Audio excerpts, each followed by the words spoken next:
welcome to a new pregnancy update, week 17 through 19. Okay, so if you see a little tiny head, like over here, that's my son. Okay, so what has been going on since week 17? We had our ultrasound, the anatomy scan, that was around 18 weeks, so it was a little bit early, I guess. But that went okay. I wanted to include a little clip here.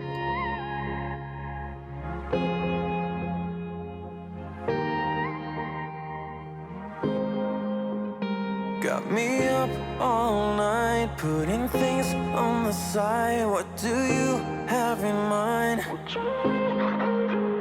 She's awake all the time. What are you trying to find? I hope this ain't a lie,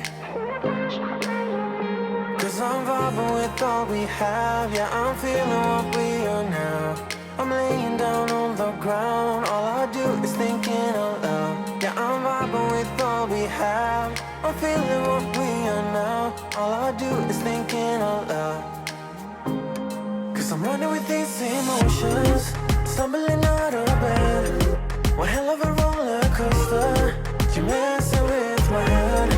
I'm ending up so good. Yeah, so I had Jenna do a little sneaky video at the ultrasound, which was good, but I had to have both an abdominal ultrasound and I had to have a transvaginal ultrasound as well. And the reason is we were going along, and one of the issues we had is we're actually going to need a second ultrasound, which will be in like next week or 2 weeks. I don't know, whenever this video comes out, but it'll be 2 weeks later after this first one, after the first scan. The baby's head was like facing my back, like so it was looking towards my back, so meaning they weren't able to see everything they needed to.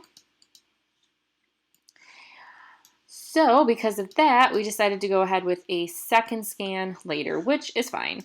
But the reason we had to have the transvaginal ultrasound as well is because they noticed that my placenta, so this is your cervix here, this is your placenta, and that's what my placenta did. It's called a complete placenta previa. I think that's the spelling, is previa or preva. And that means that my placenta is fully over my cervix, which is not good. If that persists until birth, or it only moves a certain way and it's still too close to the cervix, that means I will have to have a C-section, which I'm not really excited about, but you know.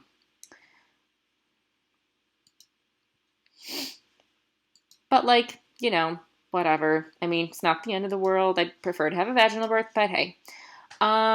So yes, we will have to check that at the second ultrasound, a scan, and then at 32 weeks we'll have another ultrasound to see if it has stretched and moved enough that we can go ahead with a vaginal birth. So that kind of sucks. But overall, baby's fine. Actually looks pretty big. I think they said at that appointment the baby was measuring about 11 ounces, which is like in the 90th percentile, which was like, whoa, big baby. They said everything looks fine though, or at least what they could see. They'll do that second scan and I guess look more, I think, at the heart and as well as some of like, I think the chest area that they couldn't see well, but overall it was good. Symptom-wise, I've had a lot of issues with sleeping still. Sometimes I'm just tossing and turning all night long. I'm having some hip pain. I thought that I had I'm going to spell this wrong. I thought I had hemorrhoids, and it might have just been a small one. I never confirmed it, but I did have some irritation for almost a week, and it wasn't that great. But it's gone away on its own, so maybe it was just really small, or I don't know, maybe I just had irritation in that area. I don't know. So that was not fun. And I've been feeling the baby move quite a bit more now, like throughout the day. It's not like a consistent thing all day yet, but I've definitely noticed a lot more movement. It's not only if I'm just like sitting still, I'll notice it throughout the day sometimes, especially recently on my birthday. I ate a bunch of Korean spicy food, and the baby was moving a lot after that, not surprisingly. What else? Recently, in the past 2 weeks, it's kind of been off and on, but more recently, as in like yesterday and 2 days ago, I'm having a lot of itchiness right on my inner thigh area. I did call the midwife just to ask, what should I do for it specifically, like what cream or ointment, what can I use, I cannot use. And she's like, oh, it's just because you're chafing. And I was like, no, it's not. Believe me, it's a strong irritation. But I don't know. That's what she said. Just use Aquaphor. So I've been rubbing that on. And it's not really helping. It's still itchy. Fun. But I did look, and I don't think it's pups because there's no rash, at least that I've noticed so far. So I will keep an eye on that. Yeah, I'm just tired all the time, but that's pretty normal. Obviously, that's just my lifestyle, trying to take care of my son all day, and then I'm working in the evenings, and just not really sleeping as much as I should. Oh well, what are you going to do?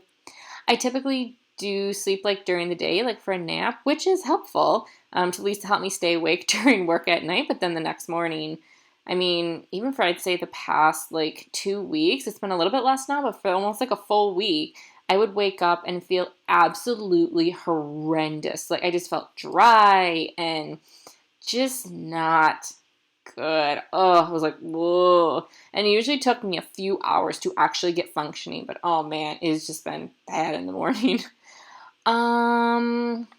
What else? Oh, I am probably going to make an entirely separate video discussing this topic, but one thing I wanted to comment is I said, before we're going to have like some surprise things coming up soon. It's controversial. I don't want to talk about it, blah, blah, blah. And that was about home birth. So yes, for the past, couple weeks, we have been trying to work out setting up a home birthing situation. And obviously the few things have come up. And it's not only because of the placenta previa. That is one thing. That's one issue that we're like, maybe we're not going to be able to have the home birth because of that. But actually the biggest problem is accessibility for Jenna related to interpreters and things like that. So I'm going to make an entirely separate video talking about the reasons we cannot have a home birth and why it is not accessible and a lot of issues related to that. I feel pretty strongly that more people should have accessibilities for home birth and they don't.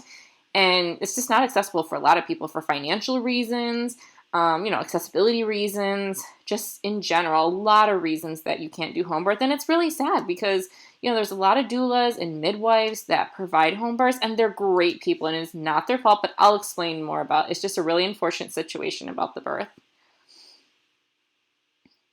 And it kind of just makes me sad because recently, my midwifery, well, it's kind of a long story, so sorry, you can skip this part if you want to.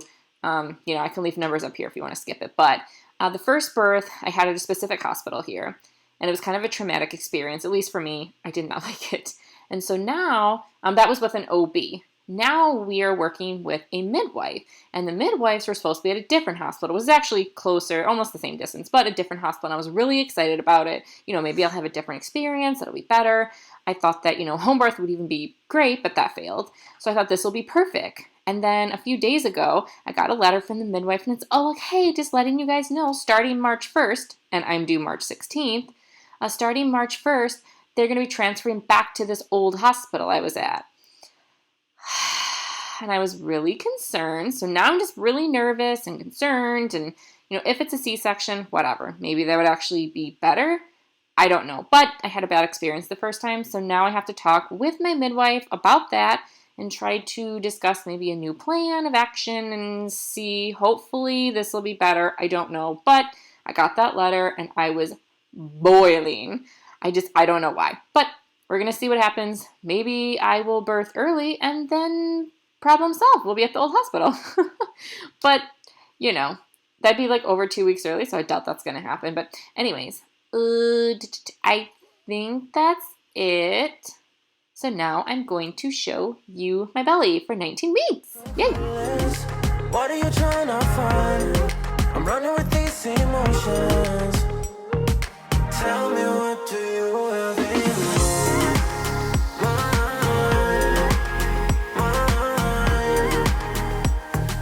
Tell me, what do you have in mind?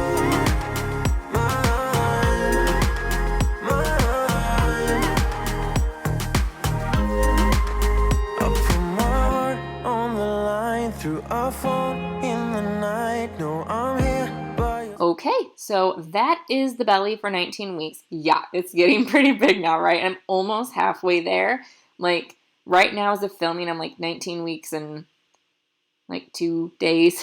So I'm really close to coming up on Monday. I will be 20 weeks. I'm like, oh, I just really want to get to, like 24-ish weeks, and then I'll feel a little bit safe. I mean, obviously, I still do not want to have the baby that early, but yeah.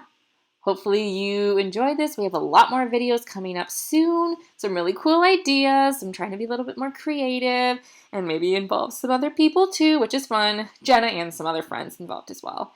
So hopefully you will keep watching. Remember to subscribe and hit the bell. A lot more videos coming out soon. See you in the next one. Bye.